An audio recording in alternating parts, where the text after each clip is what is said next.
Assalamualaikum warahmatullahi wabarakatuh. Di video kali ini, lanjutan dari video yang sebelumnya karena ada kekurangan. Berikut adalah hasil dari penelitian saya selama 1 minggu terakhir tentang kondisi dari kacang hijau. Yang pertama, di hari kedua itu tinggi tanamannya 3 cm, lalu jumlah daunnya masih belum ada. Terus pot yang kedua, tinggi tanamannya 2,5 cm, jumlah daunnya 2. Pot yang ketiga, tinggi tanamannya 3 cm, jumlah daunnya tidak ada.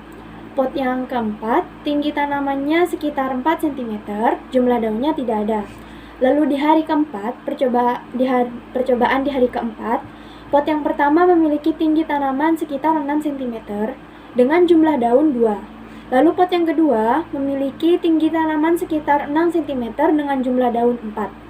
Pot yang ketiga memiliki tinggi tanaman sekitar 6 cm dengan jumlah daun 2. Lalu pot yang keempat memiliki tinggi tanaman sekitar 6 cm dengan jumlah daun 4. Lalu di hari ke-6, hari pengamatan yang ke-6 yang terakhir, di pot pertama itu memiliki tinggi sekitar 17 cm dengan jumlah daun 8. Lalu pot yang kedua memiliki tinggi tanaman sekitar 16 cm dengan jumlah daun 6.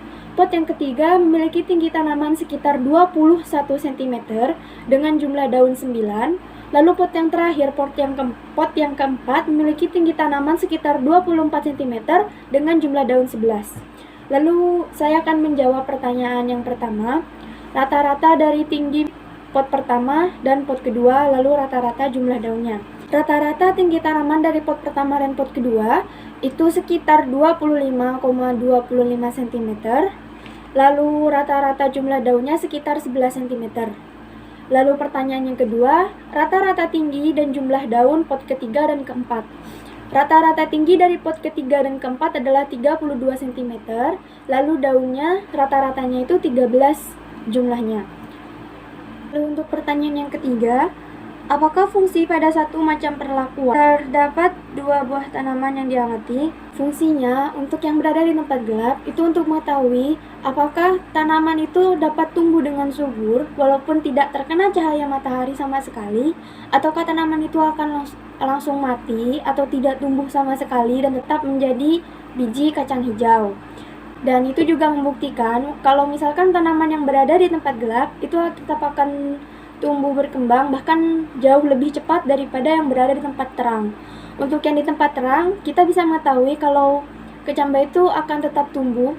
Lalu saat dia sudah menjadi tinggi, tanamannya ini akan mengikuti arah dari matahari. Lalu untuk yang pertanyaan keempat, bagaimana keadaan tumbuhan pada hari ke-0 pengamatan pada masing-masing percobaan? Pada hari ke-0 pengamatan, jadi tanamannya itu masih belum terlalu terlihat saat dia berkembang, masih tetap pada tempatnya dan juga tidak ada perubahan sama sekali. Yang kelima, bagaimana keadaan tumbuhan pada hari ke-6 pengamatan pada masing-masing perlakuan?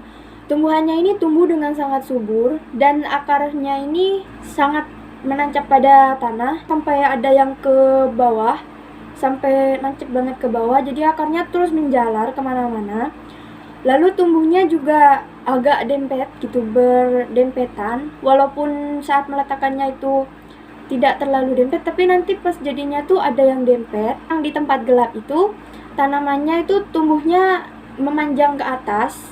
Saat sudah dia panjang ke atas itu kayak bergerak sedikit demi sedikit untuk mencari sinar matahari pada saat siang hari, jadi agak melengkung gitu. Pada saat hari ke-6-nya tuh agak melengkung. Lalu yang ke-6, kesimpulan apa yang dapat saya ambil dari percobaan kali ini? Kesimpulannya itu di saya, kacang hijau itu tetap bisa hidup walaupun berada di tempat yang gelap, bahkan lebih subur daripada tempat yang terang. Di tempat yang terang juga kacang hijaunya baik, tetapi tidak terlalu cepat. Dan juga saya mengetahui kalau yang di tempat gelap itu batangnya kecambah ini bakal agak lebih berisi daripada yang terkena sinar cahaya matahari, dan tingginya juga langsung berbeda jauh pada saat hari ke-6 ini. Sekian presentasi dari saya, hanya itu yang bisa saya sampaikan. Jika ada salah kata, saya mohon maaf. Wassalamualaikum warahmatullahi wabarakatuh.